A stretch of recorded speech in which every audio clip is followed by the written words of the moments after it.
छत्रपति शिवाजी महाराज को लेकर महाराष्ट्र में जमकर राजनीति हो रही है।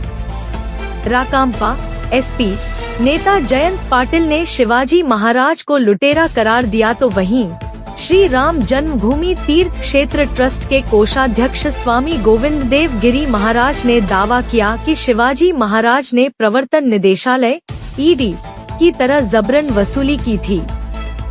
इसी बीच उप मुख्यमंत्री देवेंद्र फडणवीस ने शनिवार को कहा कि शिवाजी महाराज को लुटेरा कहना बर्दाश्त नहीं किया जाएगा।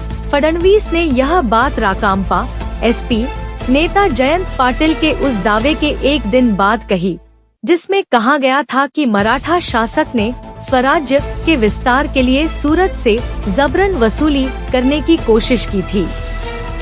फडणवीस ने भारतीय विद्वानों से एकजुट होकर मराठा साम्राज्य के संस्थापक के बारे में ब्रिटिश इतिहासकारों द्वारा किए गए असत्य चित्रण को गलत साबित करने की अपील की। भाजपा नेता ने कहा कि शिवाजी महाराज को ब्रिटिश इतिहासकारों के नजरिए से देखा जा रहा है। उन्होंने विद्वानों से उन गलतियों को सुधारने का आह्वान किया जिनमें 17वीं सदी के शासक को गलत तरीके से चित्रित किया जा रहा है। फडणवीस ने मुंबई में संवाददाताओं से कहा, मैं बस यह कहना चाहता हूँ कि मेरा राजा कभी लुटेरा नहीं था। मैं किसी के भी द्वारा मेरे राजा को लुटेरा कहे जाने को बर्दाश्त नहीं करूँगा। महाराज कभी लुटेरे नहीं थे। उन्होंने कभी किसी आम आदमी को परेशान नहीं किया।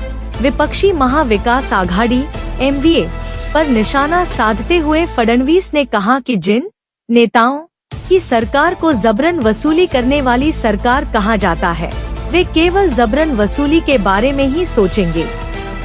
हालांकि फडणवीस ने स्वामी गोविंद देव गिरी महाराज के बयान को लेकर कोई प्रतिक्रिया नहीं दी है। पाटिल ने शुक्रवार को एक कार्यक्रम में कहा था कि छत्रपति शिवाजी ने सूरत को सूचना भेजकर उससे एक निश्चित रकम देने के लिए कहा था।